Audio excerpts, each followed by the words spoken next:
Bom dia, boa tarde ou boa noite, dependendo do horário que você está assistindo esta videoaula. Mais uma videoaula de Química aqui no canal Pedro Sami, pirragueando, pigarreando. E nessa videoaula nós vamos corrigir uma lista de exercícios de revisão para a segunda série do ensino médio. Nós vamos estar fazendo um teste, certo? Amanhã, do Colégio CAF aqui de Macaé. Então, se você é aluno do CAF, pegue a sua lista de revisão agora. E se você é um inscrito do canal Pedro Sami e quer tirar dúvidas sobre soluções, misturas de soluções com reação química, sem reação química, também quer saber tudo sobre funções oxigenadas e suas nomenclaturas, eu aconselho a você estar nesse vídeo e acompanhar essa videocorreção conosco. Então, sem mais delongas, vamos para a nossa primeira questão que vai estar aparecendo aí na tela. Então acompanhe comigo.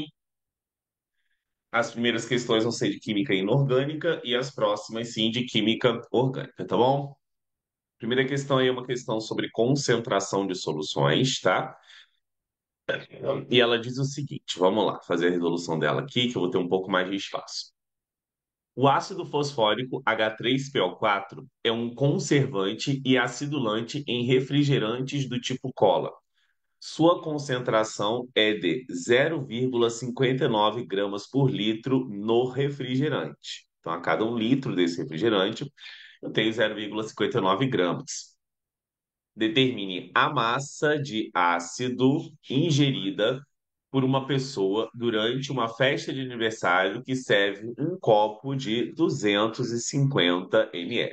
Bom, aqui há dois modos da gente fazer essa questão, tá? O primeiro modo a se fazer é utilizando a fórmula. Como ele quer a massa aí, e ele deu duas coisas, ele deu o C, que seria a concentração comum, 0,59 gramas por litro, e ele deu o volume V, que ele quer saber o quanto de massa desse ácido tem nesse volume, que é 250 ml. Bom, o que nós temos que fazer aqui é lembrar a fórmula da concentração comum. Então, a concentração comum C é igual a M sobre V, certo? Onde eu sei que obrigatoriamente o C é a concentração comum e ele vai estar na unidade grama por litro.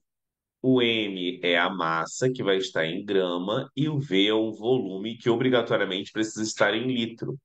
Então, eu preciso converter esse meu volume ali, que é 250 ml para litro, né? Então, na verdade, eu vou ter que dividir isso aqui por 1.000. Dividido isso aqui por 1.000, o meu volume vai ser igual a 0,25 litros. Bom, agora que eu sei o C e sei o volume na unidade correta, é só jogar na fórmula, né? Então, aqui, ó, C igual a M sobre V. Então, a concentração do ácido é 0,59, certo? A massa é o que eu quero determinar. Em qual volume? Em um litro? Não, se fosse em um litro, seria 0,59. O volume é igual a 0,25. Então, aqui eu vou ter que multiplicar o quê? Meios por extremos. Então, a minha massa vai ser igual ao resultado de 0,59 vezes 0,25. Então, a minha massa vai ser igual a quanto aí? Vamos dar uma olhada aí para ver quanto que ela vai ser. Então, que está dando aproximadamente, tá bom? 0,15 gramas. Essa é a resposta aí fazendo os cálculos via fórmula. Só que eu também posso fazer isso via regras de três. Como que eu posso fazer isso via regras de três? Eu posso fazer isso via regra de três da seguinte maneira. Ou, se a concentração é 0,59 gramas por litro, não é isso? Ele falou aqui. Então, eu posso botar 0,59 gramas do meu ácido fosfórico, H3PO4, vão estar presentes onde? Em 1.000 ml, que nós sabemos que 1.000 ml é a mesma coisa que 1 litro. Só que ele quer saber a quantidade em gramas em 250 ml. Em 250 ml, quantos gramas que eu vou ter? X gramas de H3PO4. Vocês podem perceber que de 1.000 para 250, o que aconteceu aqui? Eu dividi por 4, correto? Então é só aplicar o mesmo raciocínio aqui do lado, ou você faz a regra de 3 normalmente. 0,59 vezes 250, esse valor você vai dividir por 1.000, porque o 1.000 vai multiplicar o x, vai passar para lá dividindo. Então aqui vai dar aproximadamente 0,15 também gramas de H3PO.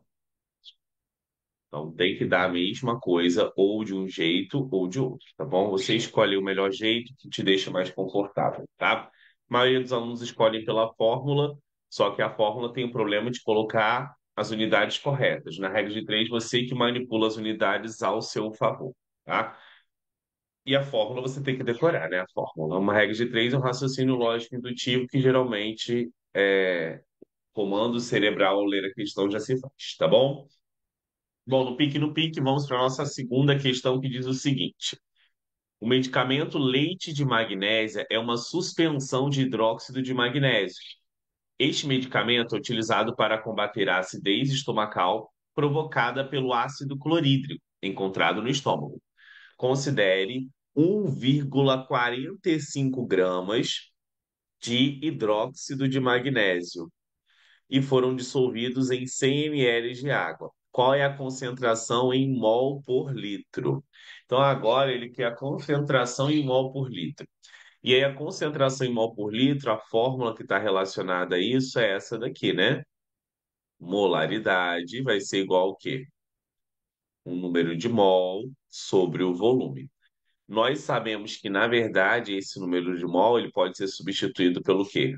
Massa sobre a massa molar vezes o volume. Então, esse número de mol pode ser reescrito desta maneira. Então, o número de mol aqui, nós sabemos que é a massa sobre a massa, o quê? Molar. Bom, ele deu a massa aí, que é 1,45. Então, nós temos a massa, correto?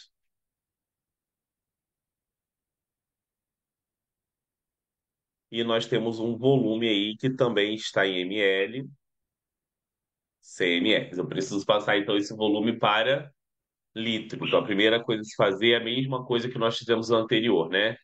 Dividir aqui por 1.000 e achar esse volume igual a 0,1 litros. Bom, além disso, agora, nós temos que fazer a massa molar do MgOH2, porque esse MM que aparece aqui na fórmula, que eu vou sinalizar de verde, que é a massa molar, não tem outro jeito de fazer a não ser pelo raciocínio aqui da multiplicação, né? Do cálculo da quantidade de átomos e o valor da massa de cada átomo, tá bom? Então vamos lá fazer a massa molar do MgOH2. Então, Mg aqui, OH2. Então, aqui, a massa do magnésio, ele deu lá embaixo, tá vendo? Ó, 24, do hidrogênio é 1 e do oxigênio é 16. Então, aqui vai ser 24 mais 16 vezes 2 mais massa de hidrogênio, que é 1 vezes 2. Então, aqui o MgOH2 vai ser igual a 24 com 32. 56 com 2, 58 gramas por mol. Ótimo. Agora, se eu tenho a massa molar e se eu tenho a massa que foi utilizada e o volume, eu posso calcular a minha molaridade aplicando na fórmula. Ele quer a quantidade de mol em litro. Então, vamos lá. Então aqui vamos botar aqui do ladinho, ó. Molaridade é igual a massa sobre a massa molar da substância vezes o volume. Lembrando das unidades para isso aqui, né? Então aqui o volume precisa obrigatoriamente estar em litro, ok? A massa aqui precisa estar em grama e a massa molar, obviamente, em grama por mol. E a molaridade em que? Mol por litro. Então vamos lá. Aqui o que a gente vai fazer? Molaridade vai ser igual a. Qual é a massa? 1,45. Já está na unidade correta. Qual é a massa molar? 58. E o volume aqui, 0,1. Isso? Então a molaridade vai ser igual a 58 vezes 0,1 vai dar 5,8. Então aqui vai ser 1,45 dividido por 5,8. Então, aqui a minha molaridade vai ser igual a 1,45 dividido por 5,8 vai dar 0,25. 0,25 aqui, mol por litro. Não há essa resposta aqui nas alternativas, mas nós podemos pensar que 0,25 mol por litro é a mesma coisa aqui. Se eu deixar em notação científica, 2,5 vezes 10 a menos 1, correto? 2,5 vezes 10 a menos 1 é a nossa letra D de dado aqui. No pique, certo, gente? Bom, teria outro jeito de fazer isso aqui por regra de três, seguindo o mesmo raciocínio que nós fizemos aqui para o ácido fosfórico. Então vamos lá. Ó, por regra de três, colocando em roxinho aqui, qual que seria a via alternativa? A via alternativa seria a primeira etapa da regra de três. 1 mol de MgOH2 pesam aí 58 gramas. Só que eu não tenho, na minha questão, 58 gramas. Eu tenho 1,45 gramas. Então, 1,45 gramas vai ser correspondente a quantos mols? X mol de MgOH2.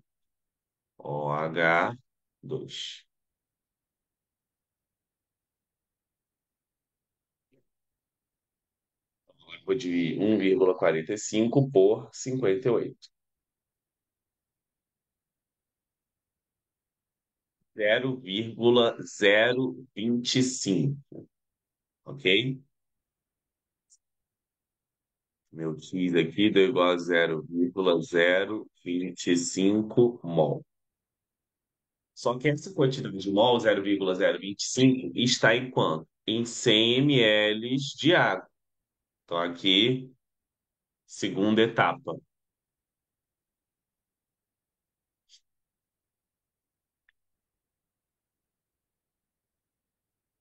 Então, 0,025 mol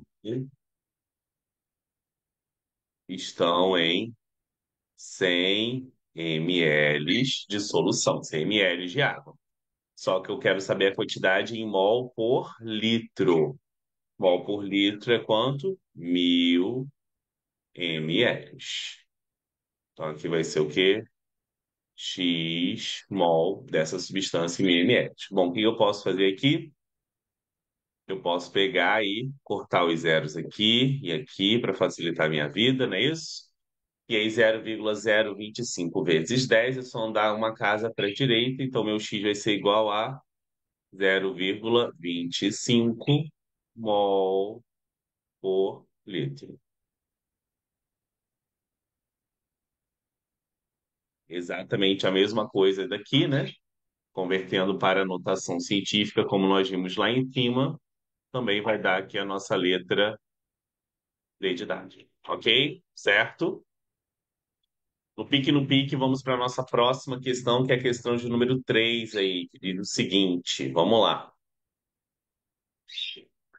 Diluição é uma operação muito empregada em nosso dia a dia, quando, por exemplo, preparamos um refresco a partir de um suco concentrado. Considere 100 ml de um determinado suco e que a concentração desse soluto seja de 0,4 mol por litro. Qual o volume de água em ml deve ser acrescentado para que a concentração do soluto caia para 0,04 mol por litro? Então, eu sei aqui o seguinte: eu sei que essa é uma fórmula, né? É uma questão de diluição. O próprio texto fala lá em cima disso. Diluição é uma operação empregada. Então, você tem a fórmula da diluição, que é molaridade inicial vezes o volume inicial, igual a molaridade final vezes o volume final. A molaridade inicial, certo? Nós vimos que M é o quê? É mol por litro, tá aqui em cima, não é? A molaridade vai ser a inicial, sempre vai ser a maior do que a final, tá? Então, isso é uma dica importante aqui. Então, se eu tenho 0,4 e 0,04, o maior é 0,4. Então, você vem aqui e bota o quê? 0,4. Qual vai ser o meu volume? Bom, ele disse que considere 100 ml de um determinado suco. Então, se eu estou considerando isso, eu já tenho esse volume. Então, aqui o volume vai ser o quê? 100 ml. Qual a molaridade final? A molaridade final é o que eu vou conseguir formar depois dessa adição de água. Que está dizendo aqui que é 0,04. Então, vem aqui e bota 0,04. E o volume final é o que eu quero descobrir. Bom, então aqui, ó, 0,04, volume final vai ser igual a 0,4 vezes 100 vai dar o quê? 4, pula mais um zero, 40. Então aqui, vamos continuar aqui, volume final vai ser igual a 40 dividido por 0,04. O volume final vai ser igual a 40 dividido por 0,04, vai dar 1.000. 1.000 o quê? 1.000 ml. Eu botei o primeiro volume em ml. Só que ele não quer isso. Ele não quer o volume de água, de o volume final. Ele quer qual o volume de água que deve ser acrescentado. E aí você precisa se ligar nessa pegadinha, porque o volume acrescentado é o quê? O volume acrescentado vai ser o volume que eu tinha no final, que eu produzi no final, menos o volume que eu tinha no início. Se no início eu tinha 100 ml e no final eu fiquei com 1.000, então você vai ter que pegar um 1.000 e vai subtrair do 100. Então o volume acrescentado aí foi de quanto? 900 ml. Certo? Vamos para a nossa próxima questão aí, que é a questão de número 4, penúltima questão de físico-química, né? De química um. Qual a concentração em mol por litro de uma solução formada pela mistura, olha aqui, pela mistura de 60 ml de uma solução de NaOH a 5 mol por litro com 300 ml de uma solução de NaOH a 2 mol por litro. Então ele quer saber qual é a molaridade final de uma solução formado pela mistura de duas outras soluções que têm o mesmo soluto, que é o NaOH. Então, aqui nós temos uma fórmula para isso, que é a molaridade final é igual molaridade da solução um vezes o volume da solução um mais molaridade da solução 2 vezes o volume da solução 2 dividido por volume da solução um mais volume da solução 2. Então, aqui a molaridade final vai ser igual a. Qual é a molaridade da solução um? Tá aqui, né? Ó, 5. E o volume dela é 60. Então, aqui eu vou botar 5 vezes 60.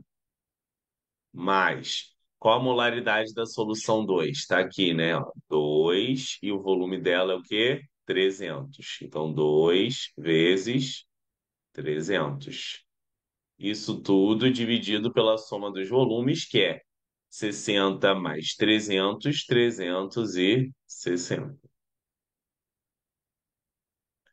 Então, aqui a molaridade final vai ser igual a 120 mais 600 dividido por 360. Então, a molaridade final vai ser 720 dividido por 360.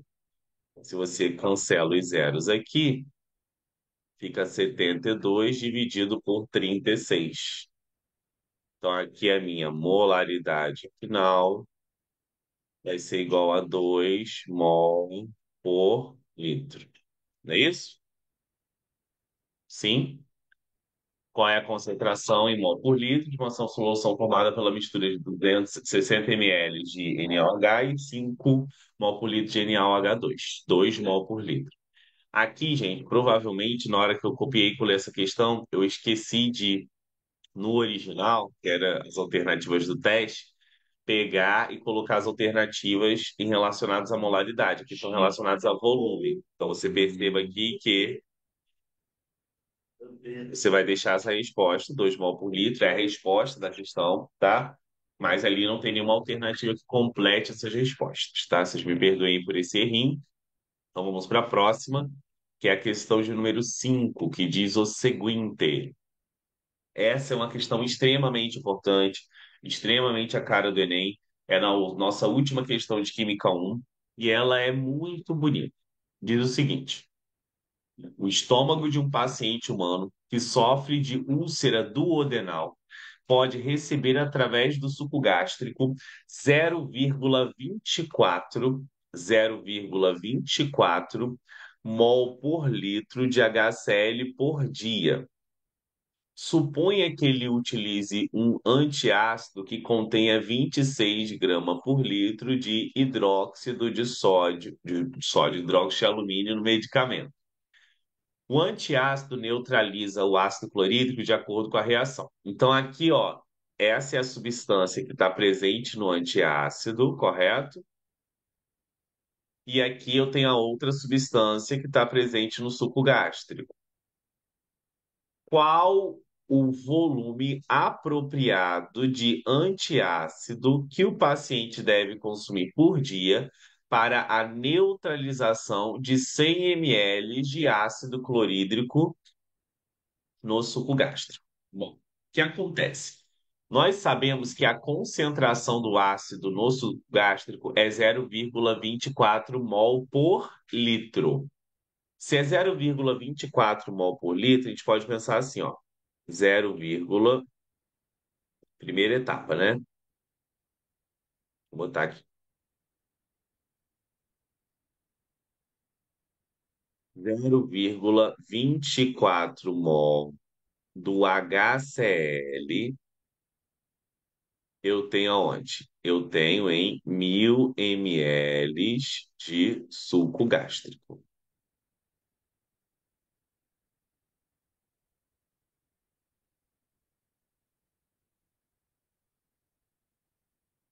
Só que ele não quer neutralizar a quantidade que tem em 1.000 ml, ele quer neutralizar a quantidade que tem em 100 ml. Então, em 100 ml de suco gástrico, eu vou ter o quê? Eu vou ter X mol de HCl. O que que eu faço aqui? Cancelo esses dois com esses dois. Não é isso? 0,24 vezes 1 vai dar 0,24 e vou dividir isso depois por 10, né? Então aqui, ó, 10x vai ser igual a 0,24. Então x vai ser igual a, passando 10 para lá, dividindo, 0,024 mol do HCl. Primeira etapa. Agora, a segunda etapa é achar a quantidade em mol dessa substância aqui, ó, que é o AlOH3, que reage com essa quantidade de mol do ácido que está presente onde? No ICMS. Então, nós vamos agora para a nossa segunda etapa. Number two. Pela reação química, pela proporção que a gente vê aqui, nós temos o quê? 1 mol de AlOH3 da base reagindo com o quê? Com 3 mol do ácido, que é o HCl. Então, se eu tenho 0,024 mol do HCl, quanto que eu vou precisar de mol da base? X mol de AlOH3, certo? Então, aqui nós vamos novamente fazer o que fazemos sempre, multiplicar cruzado e achar o valor de x. Então, aqui, ó, 3x vai ser igual a 0,024. Passando o x para lá, nós vamos achar o quê?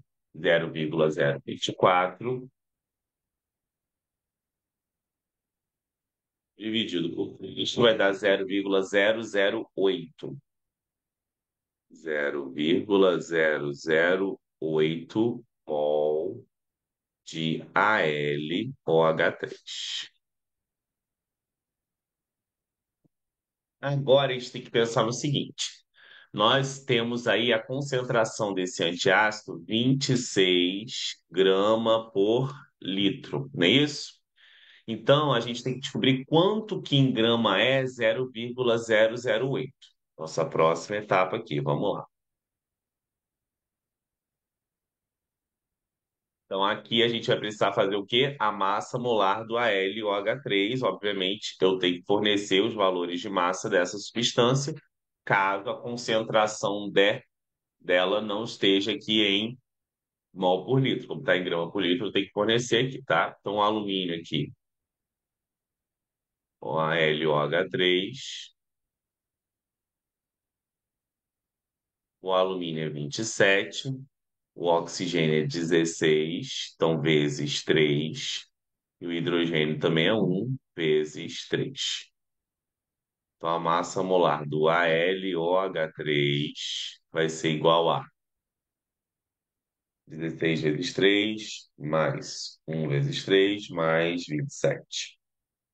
Aqui está dando 78 gramas por mol. Então, vamos lá. Terceira etapa aqui, nossa. 1 mol tem quanto? 78 gramas. Só que eu tenho aqui 0,008 mol. Então, eu vou ter quantos gramas? X gramas. Aqui, novamente, a gente vai multiplicar cruzado para acharmos o valor de x.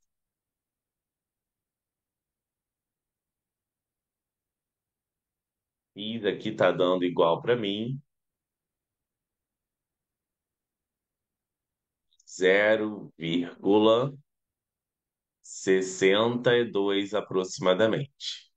0,62 o quê? Gramas. Não é isso que ele quer ainda. Ele quer o volume que tem 0,62 gramas. E aí nós vamos para a nossa última etapa,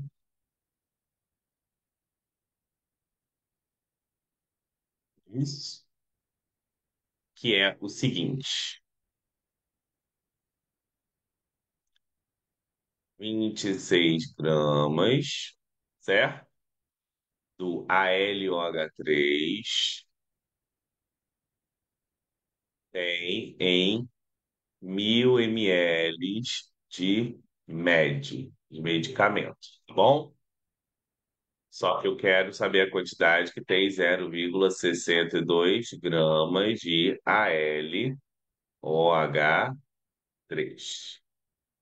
Então, X ml do medicamento.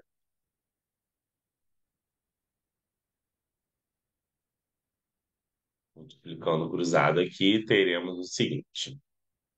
26x vai ser igual a 620, né? 1, 2, 3, isso aí. Então, x vai ser igual a 620 dividido por 26. Então, aqui é aproximadamente 24 ml de medicamento.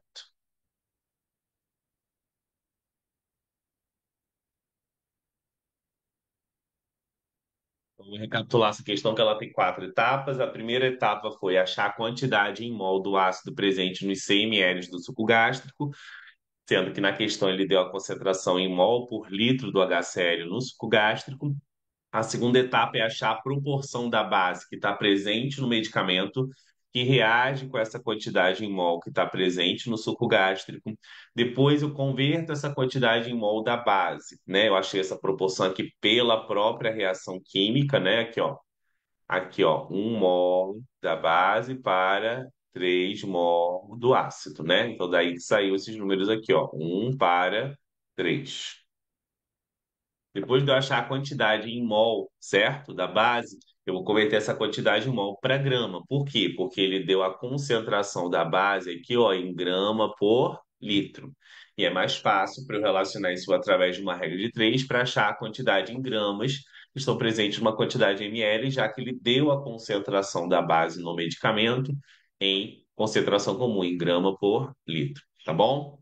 Bom, acabamos nossas questões de inorgânica, vamos agora para nossas questões de orgânica. Questão de número 6 diz o seguinte aí, vamos lá. Dados compostos orgânicos adiante, pode-se afirmar que. Então, ele deu os compostos aí e perguntou várias coisas sobre grupos funcionais, né? Então, o cimaldeído aqui, ó, é quando eu tenho uma carbonila, que é esse C dupla O aqui no composto, ó, no final da cadeia, às vezes aparece esse hidrogênio e às vezes não. Isso é o que nós chamamos de aldeído.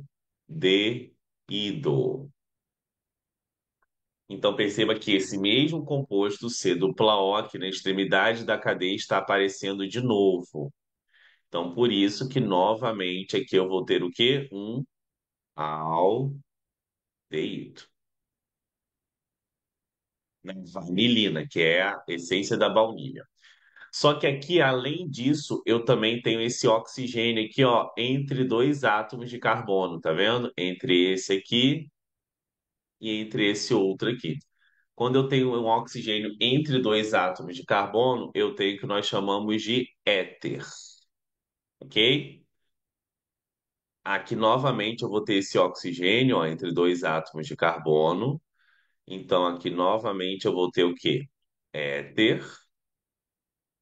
E aqui eu tenho uma hidroxila ligada a um anel aromático. Toda vez que eu tenho hidroxila ligado a um anel aromático direto, aqui, ó, um carbono do anel, eu vou ter um fenol. E é justamente isso que ele quer que a gente fale. O cimaldeído é um éter? Não é um aldeído, né? Todos apresentam o grupo funcional aldeído? Não, o eugenol não apresenta. Apenas o cimaldeído e o eugenol possuem grupo aldeído, correto? Apenas o cimaldeído e o eugenol possuem grupo aldeído? Não. É o cimaldeído e a vanilina. Apenas o cimaldeído é um ácido carboxílico. O cimaldeído é um aldeído. Todos possuem o grupo fenol. Não. A alternativa correta, quando eu produzir essa questão, gente, seria a letra C, ok?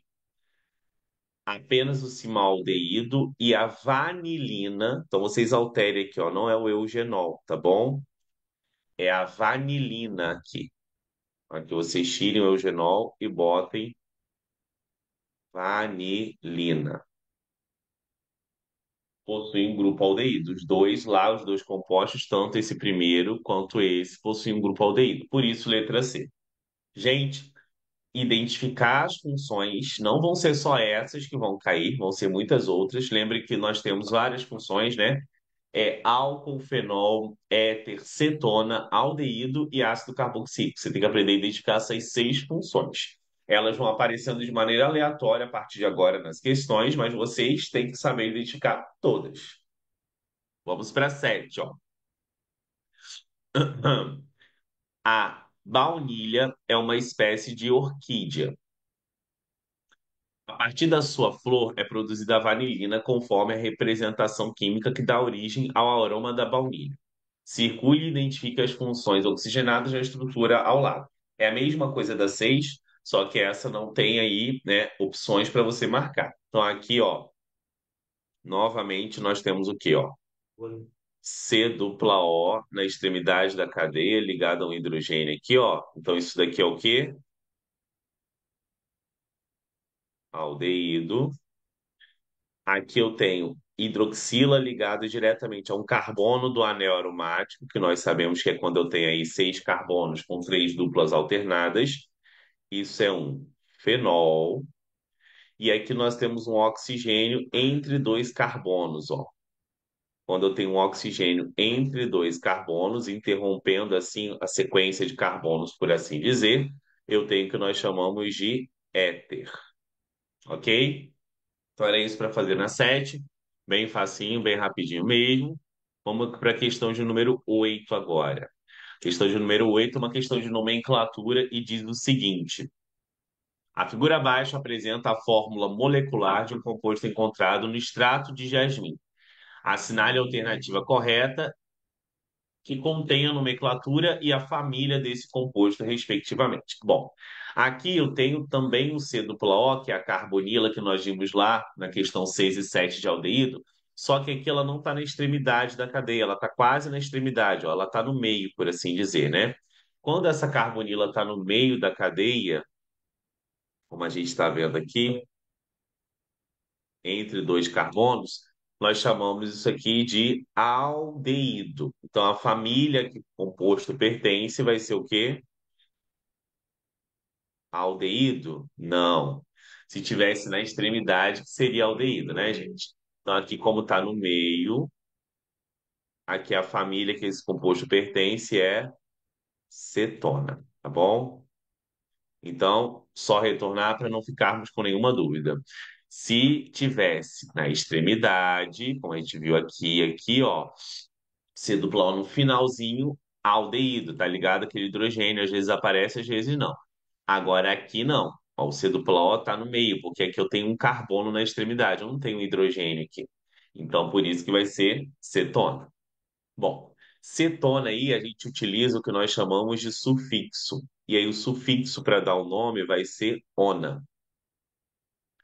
Agora nós temos que identificar a cadeia principal, que é a maior sequência de carbonos contendo o carbono do grupo funcional. Então vou sinalizar de azul aqui que a maior sequência vai ser essa, ó.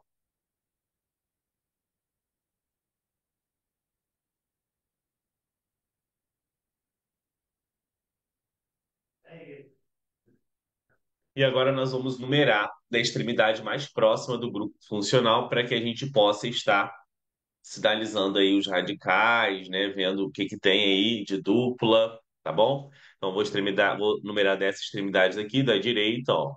Um, dois, três, quatro, cinco, seis, sete. Esse radical aqui, que é esse carbono que está fora da cadeia principal, ó, nós chamamos ele de metil. Então, como é que vai ficar o nome desse composto aí? Primeiro, a gente coloca os radicais. Se só tem um radical, que é o metil, vai ficar 6-metil. Aí a cadeia principal tem 7. Então, eu vou botar o quê? Hept. Agora, nesta cadeia, a gente tem uma ligação dupla aqui, ó. Não sei se vocês estão percebendo a dupla entre o 5 e o 6.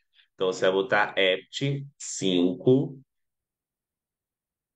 em. E agora você vai ter que colocar a posição do grupo carbonila, do grupo da cetona, que é 2 aí. Então, 2 ona. Então, 6-metil hept. 6-metil hept. 6-metil 5-hepte. 2 ona, função ácido carboxílico. 6-metil hept 5 em 2 ona, função aldeído. É a letra A aqui. 6-metil 5-hept. 2 ona, função cetona. Antigamente, gente, essa questão é um pouco antiga, eu não reparei na hora de fazer a lista de exercícios e, né, antigamente esse 5 em aqui, ó, ele vinha antes, tá? A sinalização da posição dele vinha antes aqui, ó. Não sei se vocês estão percebendo, tá aqui, ó, 5 é. Só que atualmente eu boto primeiro a quantidade de carbonos da cadeia principal, um hífen, depois eu coloco o número da dupla, depois o infixo da dupla, depois o número do grupo funcional, depois o infixo do grupo funcional. Então, aqui a regra e o PAC atual, para que a gente possa, né, estar bem afiadinho em relação a isso, é o seguinte.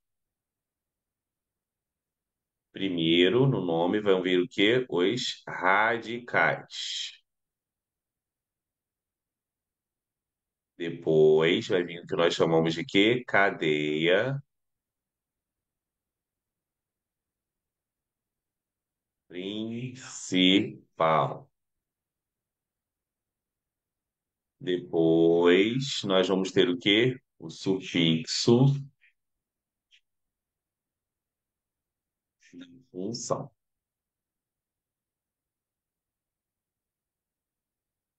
Sendo que na cadeia principal eu tenho, primeiro, o prefixo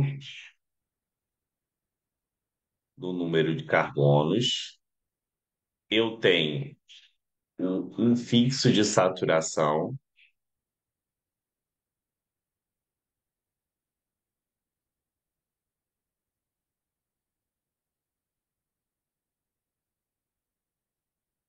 e aí, no caso de ter infixo de saturação, eu preciso primeiro colocar a posição mais o em ou o in, que quando tem o an, não tem aí posição, ok? Então, essa é a estrutura que tem que estar na sua cabeça, que você tem que memorizar e que a gente vai aplicar também na 9. Olha só. O geraniol é uma substância obtida do óleo de rosas. A seguir está representada a estrutura química da substância responsável pelo odor característico. Qual o nome oficial desse composto? Então, aqui a gente tem que novamente identificar a função. Aqui eu já tenho uma hidroxila, que é um OH, ligado ao quê? A um carbono saturado, que é esse daqui, ó, vizinho. Então, isso daqui é um álcool. E aí, se isso aqui é um álcool, o sufixo vai ser o quê? Sufixo ol. Agora vamos identificar a cadeia principal, que é a maior sequência de carbonos, contendo o carbono ligado ao grupo que funcional, que será essa daqui, ó.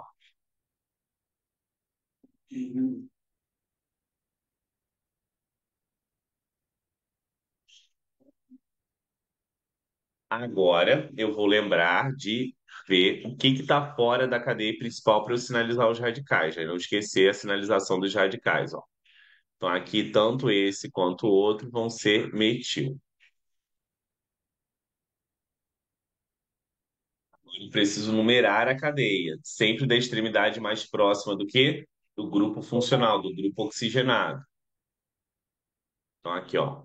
Um, dois, três, quatro, cinco, seis, sete, oito. Agora, primeiro vai vir o quê? Os radicais. Então, aqui, ó. 3,7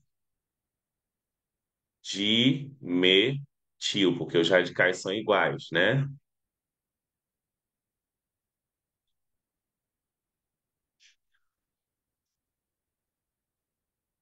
3,7 dimetil. Agora a cadeia principal tem 8 carbonos. Se tem 8, vai ser o quê? Oct.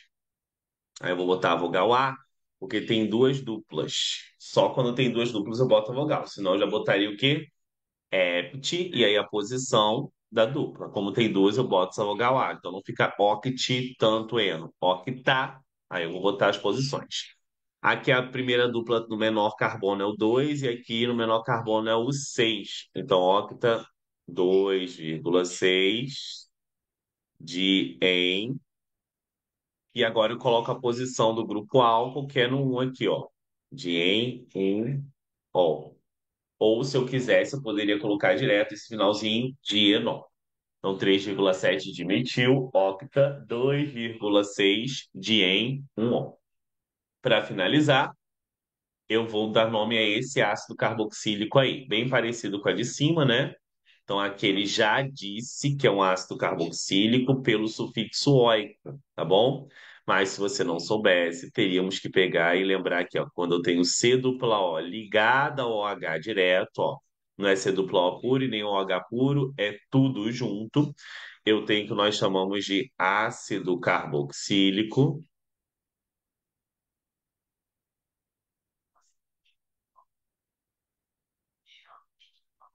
e aí o sufixo aqui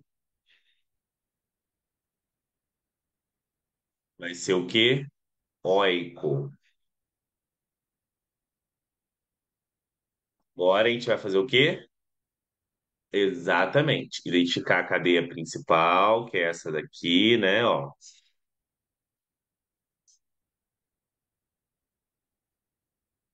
E também vamos pegar e numerar sempre partindo do grupo funcional oxigenado. Então vamos lá. Um, dois, três, quatro, cinco, seis, sete. Agora nós temos que identificar o radical aqui, que novamente foi quem? O nosso querido metil.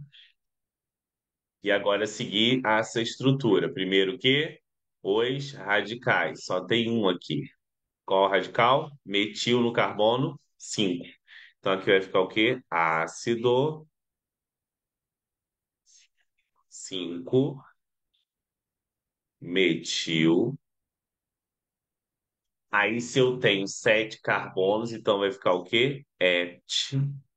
Como eu tenho duas duplas, eu vou colocar a vogal A. Se não tivesse, eu já botava direto só ept, sem essa vogal A. Posição das duplas. 3,5, correto? Bien. E depois eu coloco o quê? O sufixo oi.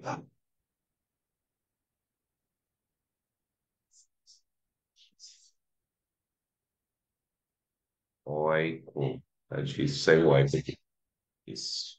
Então, ácido 5-metil, hepta 3,5 de enóico, a letra C. Certo, gente? Bom, espero que vocês tenham aprendido nessa videoaula. Desculpe aí alguns erros que teve na lista, mas ficaram bem claros, né? Bom, se você gostou desse conteúdo, por favor, curta, compartilhe, se inscreva no canal, ative o sininho, né? Mande essa videoaula para outros alunos, amigos seus de outras escolas ou de cursos preparatórios que tenham dificuldades nesses assuntos. E bom teste aos alunos do CAF, bons estudos, alunos inscritos do canal Pedro Sami, e até nosso próximo encontro. Valeu, gente. Tchau, tchau.